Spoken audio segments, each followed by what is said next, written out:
নমস্কাৰ আজি 25 ফেব্ৰুৱাৰী এই মুহূৰ্তত কেইবাটাও ব্ৰেকিং নিউজ আহি পৰিছে আমি আপোনালোকক খেসমূহ আগবঢ়াইছো মছজিদ ওয়াকফ বৰ্ডৰ বিৰোধী আবেদন খাৰিজ কৰিছে ন্যায়ালয়ে জনেমনে মছজিদ ওয়াকফ সম্পত্তিক টাৰ্গেট কৰিব নোৱাৰে জনতা স্বাৰ্থ নথকা আবেদন জনেমনে ন্যায়ালয়ত দাখিল নকৰিব মছজিদৰ ভূমি অবৈধভাৱে দখলৰ অভিযোগ খাৰিজ কৰিছে ন্যায়ালয়ে মছজিদ ওয়াকফৰ বিৰুদ্ধে দাখিল আবেদনক লৈ খৰ্গহস্ত ন্যায়ালয়ে মছজিদ বিৰোধী আবেদন সৎ চিন্তাৰে দাখিল কৰা নাই বুলি ৰায়দান দিছে ন্যায়ালয়ে জাহাংগীৰপুৰীৰ তিনিটা মছজিদ অবৈধ বুলি কৰা হৈছিল দাবী দিল্লী উচ্চ ন্যায়ালয়ে আবেদন খাৰিজ কৰি দিলে সকিয়নি ৪৬ বছৰ পুৰণি অধিসূচনাক ভিত্তি কৰি সময় প্ৰশ্ন নকৰিবলৈ সকিয়নি দিয়া হৈছে মুখ্য ন্যায়াধীশ ডি.কে. উপাধ্যায় ন্যায়াধীশ তেজছ কোৰিয়াৰ এই ৰায়দান ছেভ ইণ্ডিয়া এনজিঅ'ৰ আবেদন খাৰিজ কৰিলে ন্যায়ালয়ে ইয়াৰ পাছৰ খবৰ ভূপেন বৰাৰ বিৰুদ্ধে বিদ্ৰোহ বিহপুৰীয়াৰ বিজেপিক নালাগে ভূপেন বৰা অমিয় ভূঞাৰ বিৰুদ্ধে বিজেপিৰে নেতা কৰ্মীৰ প্ৰতিবাদ দল বাগৰা নেতাক গ্ৰহণ নকৰে বিহপুৰীয়া বিজেপি কৰ্মীয়ে বৰ্তমানৰ বিধেয়ক অমিয় ভূঞাকো গ্ৰহণ নকৰে স্থানীয় নেতা কৰ্মীয়ে স্থানীয় খিলঞ্জীয়া ব্যক্তিক প্ৰাৰ্থিত্ব প্ৰদানৰ দাবী পৰৱৰ্তী খবৰ বাংলাদেশী মিয়া আৰু অনা অসমীয়াৰ ভণ্ডামি গুণ্ডামি দাদাগিৰি নচলিব অসমত কেৱল খিলঞ্জীয়াৰহে দপদপনি চলিব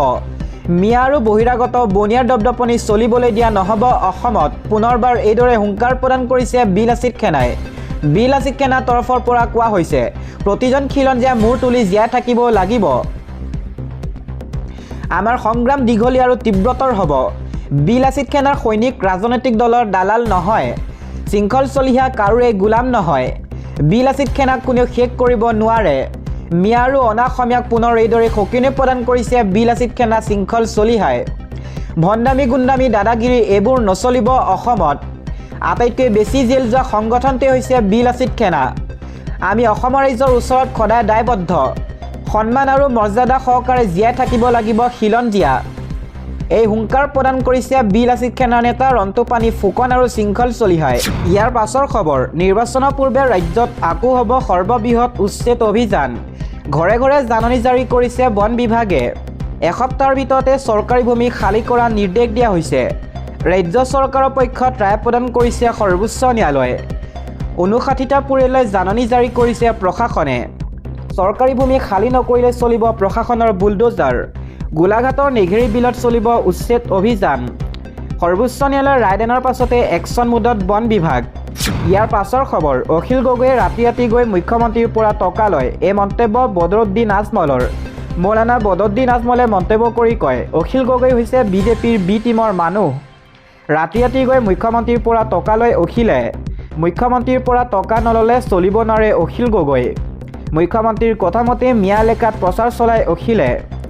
মুখ্যমন্ত্ৰীৰ কথামতে আজমলৰ বিৰোধিতা কৰে অখিল গগৈক লৈ বদৰুদ্দিন আজমলৰ এই বিস্ফোৰণ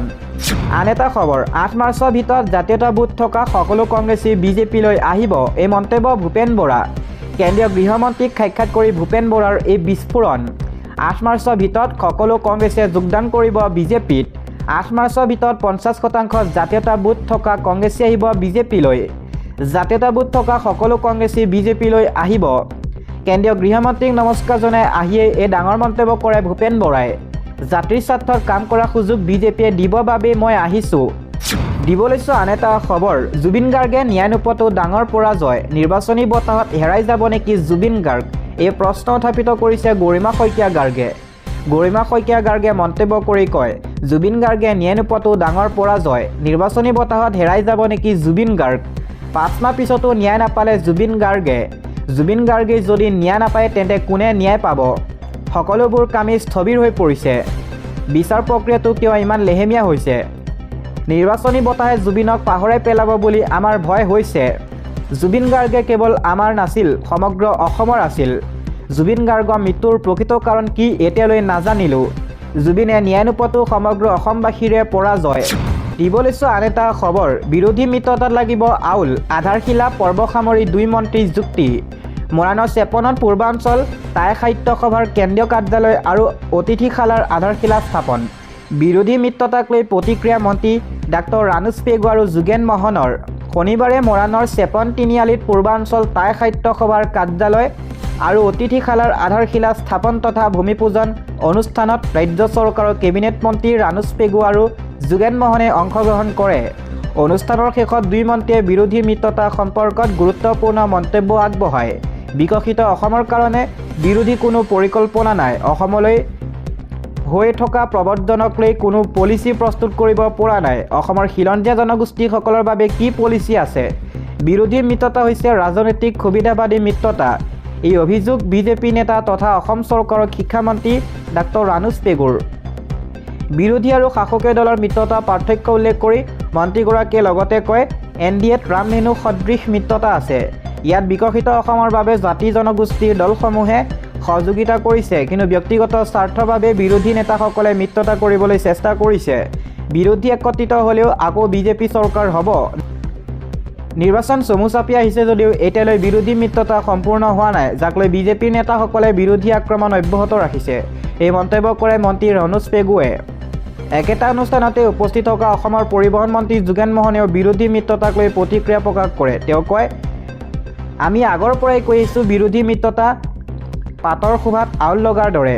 যিটো ভাঙিব নোৱাৰা আউল। বিৰোধীক লৈ আমি চৰ্চা নকৰোঁ, কাৰণ অসমৰ উন্নয়নৰ প্ৰতি তেওঁলোকৰ কোনো পৰিকল্পনা নাই। অসমখন কেনেকৈ সুৰক্ষিত কৰিব লাগে সেই বিষয়ত গুৰুত্ব নাই, কেৱল বিজেপিক প্ৰতিহত কৰিব লাগে তাত ব্যস্ত। এনেকৈ হ'লে কোনে ভোট দিব? অসমৰ ৰাইজে এইবিলাক কথা চাই আছে। বহু সমষ্টিত বিৰোধী অস্তিত্বহীন হৈ পৰিব। উল্লেখযোগ্য যে মৰাণৰ চেপন তিনিআলিত নিৰ্মাণ হ'ব পূৰ্বাঞ্চল টাই সাহিত্য সভাৰ কেন্দ্ৰীয় কাৰ্যালয় আৰু অতিথিশালা। অসম চৰকাৰৰ 1,07,47,500 টকা পুঁজিৰে নিৰ্মাণ হ'ব লগা পূৰ্বাঞ্চল টাই সাহিত্য সভাৰ কাৰ্যালয় আৰু অতিথিশালাৰ আধাৰশিলা স্থাপন আৰু ভূমিপূজন কৰে মন্ত্ৰী ডাক্তৰ ৰানুজ পেগু আৰু মন্ত্ৰী যোগেন মোহনে। অনুষ্ঠানত পূৰ্বাঞ্চল টাই সাহিত্য সভাৰ সভাপতি অতুল ফুকনৰ লগতে বহুকেইজন বিশিষ্ট ব্যক্তি উপস্থিত থাকে। এই পূৰ্বাঞ্চল টাই সাহিত্য সভাৰ কাৰ্যালয় আৰু অতিথিশালা নিৰ্মাণ কৰাৰ ক্ষেত্ৰত টাই আহোম উন্নয়ন পৰিষদে সহযোগিতা কৰিব বুলি জানিবলৈ দিয়ে শিক্ষামন্ত্ৰী ডাক্তৰ ৰানুজ পেগুৱে। টাই ভাষাৰ উন্নয়নৰ ক্ষেত্ৰত চৰকাৰে গ্ৰহণ কৰা পদক্ষেপ সন্দৰ্ভত মন্ত্ৰীগৰাকীয়ে কয়, টাই ভাষা এতিয়া বিষয় হিচাপে আৰু ঐচ্ছিক বিষয় হিচাপে আমাৰ মাধ্যমিক শিক্ষাত প্ৰৱৰ্তন কৰাৰ কথা ইতিমধ্যে এইখিনি কাম আগবাঢ়ি হৈছে। পূৰ্বাঞ্চল টাই সাহিত্য সভা আৰু টাই আহোম উন্নয়ন পৰিষদে আমাক সম্পূৰ্ণৰূপে সহায় কৰিব এটা বুজাবুজি চুক্তিৰ ভিত্তিত। ছাত্ৰ ছাত্ৰীয়ে যাতে বিদ্যালয়তে শিক্ষা লাভ কৰিব পাৰে তাৰো আমি ব্যৱস্থা আগুৱাই নিছোঁ। তাৰোপৰি ডিব্ৰুগড় বিশ্ববিদ্যালয়ত টাই ভাষাৰ গৱেষণা আৰু শিক্ষাৰ বাবে এক ব্যৱস্থা গঢ়ি তোলাৰ প্ৰক্ৰিয়াও আগুৱাই নিছোঁ। শিৱসাগৰৰ অভিভাৱক মন্ত্ৰী হিচাপে সমষ্টিটোৰ উন্নয়ন সন্দৰ্ভত ডাক্তৰ ৰানুজ পেগুৱে কয়, শিৱসাগৰ নগৰখন যি জৰাজীৰ্ণ অৱস্থা আৰু মই শিৱসাগৰ অভিভাৱক মন্ত্ৰী হিচাপে আহি থাকোঁ, তেতিয়া সকলোৱে দুখ প্ৰকাশ কৰে যে যোৱা নিৰ্বাচনত আমাৰ বহুত ডাঙৰ ভুল হ'ল। আমাক এজন বিধায়ক প্ৰয়োজন নে চৰকাৰখন প্ৰয়োজন, সেই দৃষ্টিভংগীৰে আমি কথাখিনি নাচালোঁ। মই ভাবোঁ যে আগন্তুক নিৰ্বাচনত শিৱসাগৰ জিলাখনতে পট পৰিৱৰ্তন হ'ব।